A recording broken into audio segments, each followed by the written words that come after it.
Hello friends, আমি অমৃতা আর আমার নবমী ব্লগ পার্ট 2 নিয়ে আমি হাজির হয়েছি। দুপুরবেলা লাঞ্চের পরে বরুণ বললে একটা পার্সেল এসছে, সেটাই নিতে বেরিয়েছিলাম বাইরে। কি রোদ! যাক, ওই রোদ কাটিয়ে সকালের অনেক কাজকর্ম মিটিয়ে একটু রেস্ট করছিলাম। তারপরেই বরুণ চলে এলো, বলল চল দেখি কি আছে।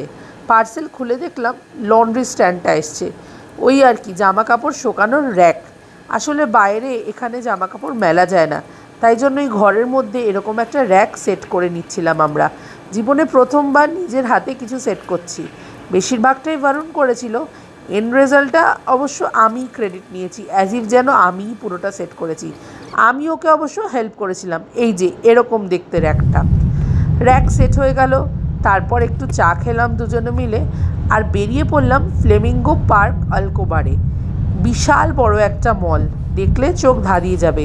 ওই যে আমরা অ্যামাজন 5 সৌদি রিয়ালের শপটায় যাই, তার ঠিক উল্টো দিকেই দেখুন, এখানে দেখা যাচ্ছে, তার ঠিক উল্টো দিকেই এই মলটা অবস্থিত। হ্যালো ফ্রেন্ডস, আমি অমৃতা। আমার নতুন একটা ব্লগে তোমাদের সবাইকে ওয়েলকাম। নবমীর দিনটা তো কেমন যাচ্ছিল সেটা তো তোমাদের সাথে শেয়ার করেছি। সকাল থেকে রান্না করেছি, অনেক বাড়ির কাজ করেছি, তারপরে দুপুরবেলা লাঞ্চ করে লন্ড্রি করেছি, বরুণ আসার পরে চা কফি খেয়েছি। এইসব খাবার পরে বাড়িতে বসে বোর হচ্ছিলাম, তাই লন্ড্রি স্ট্যান্ড একটা এসছিল দুপুরবেলা, টেমু থেকে অর্ডার করেছিলাম, সেটা সেট করেছি দুজনে মিলে।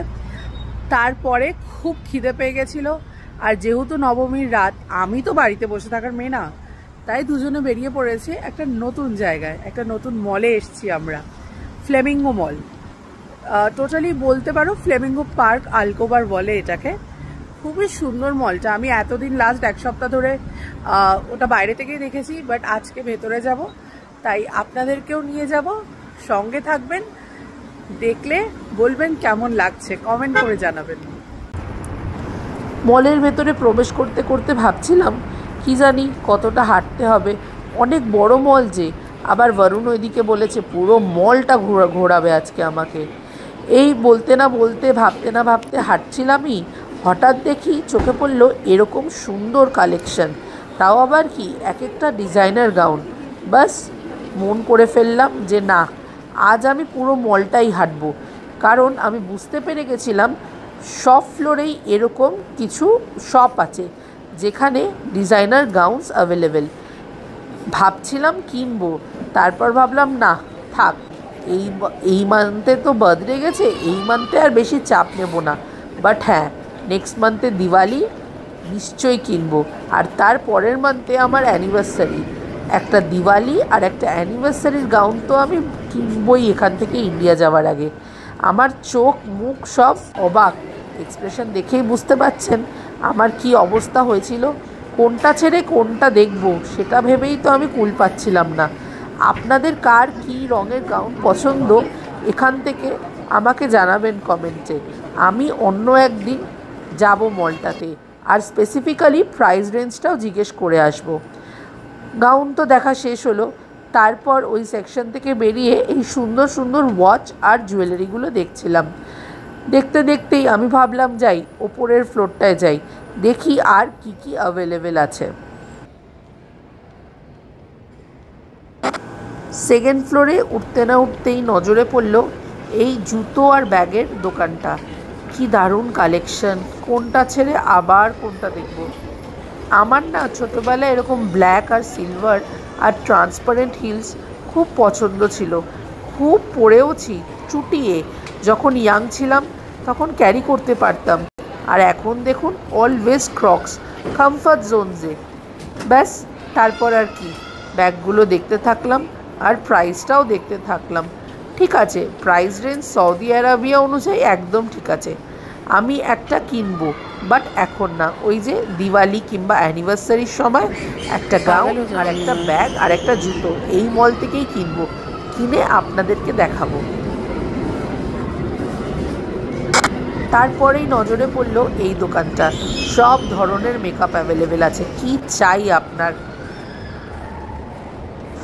আর এই যে এরকম সুন্দর লং কাফতানগুলোও অ্যাভেলেবেল আছে, রেড, ব্লু, সিলভার, ব্ল্যাক, সব ধরনের। বাট আমার পছন্দ হয়েছে এই অরেঞ্জ কাফতানটা। স্লিভগুলোতে কি সুন্দর ইন্ট্রিক কাজ করা, দারুণ লেগেছে। যাই হোক, অনেক তো জামা কাপড় দেখা হয়ে গেল।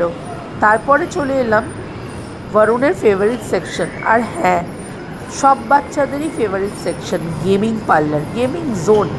ছোটোখাটো একটা ফান পার্ক বলতে পারেন, এক কথায় অ্যামিউজমেন্ট পার্ক। সব ধরনের গেমিং কনসোলস আছে, ফান অ্যাক্টিভিটিস আছে, সুইং আছে, ক্র্যাডেল আছে, আর কি নেই। মানে আমি কিছু কিছু জিনিসের নামও ভুলে গেছি। এই সুইংগুলো দেখে মনে হচ্ছিল আবার যদি বাচ্চা হতে পারতাম, সেই শিশু সুলভ আচরণগুলো করতে পারতাম, কি না ভালো লাগতো। আর এই যে সেই দোলনাটা, মনে হচ্ছিল বসে পড়ি, কিন্তু kids above 10 years old allow না। আমিও তো কিড, তাই না? বাট না, 33 year old কিড, বসা যাবে না। আর এই যে বজর ফেভারিট ট্র্যাম্পোলিন পার্ক। আমার মনে হয় আমার দিদির ছেলে বজ যখন আসবে, ওকে এখানে নিয়ে আসলে ও দারুণ মজা পাবে। ব্যাস, পার্কটা তো ঘোরা হয়ে গেল।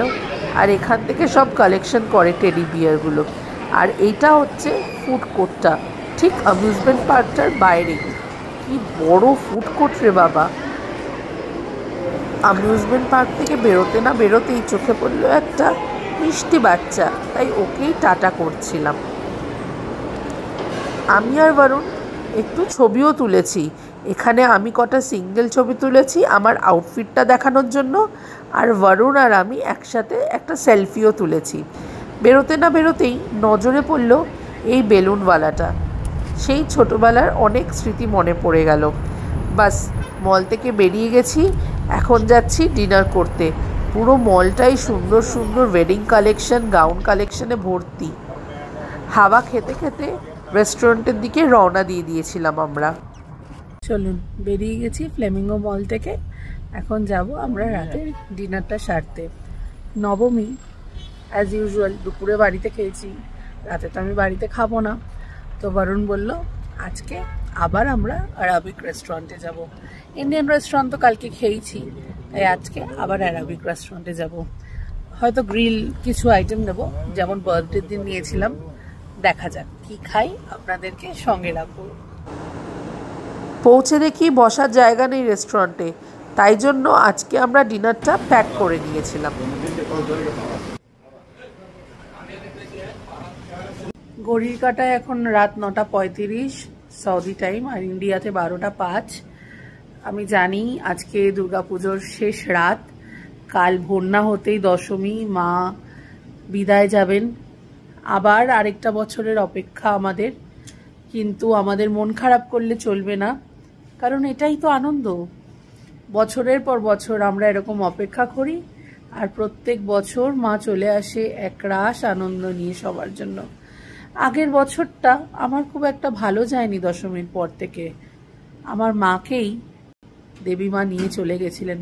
হয়তো তার ওখানে মাকে বেশি দরকার ছিল, কিন্তু আমি জানি, আমরা 3 বোন জানি, মা আমাদের সাথেই আছে।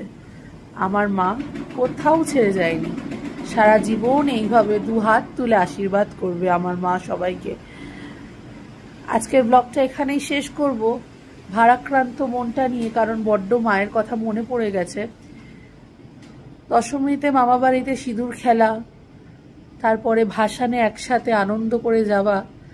আগের বছরও ঠিক এইভাবেই আমাদের দিনটা কেটেছিল। এবছর মাও নেই, আর আমরা 3 বোন 3টে জায়গায়, তাই মনটা খুবই খারাপ।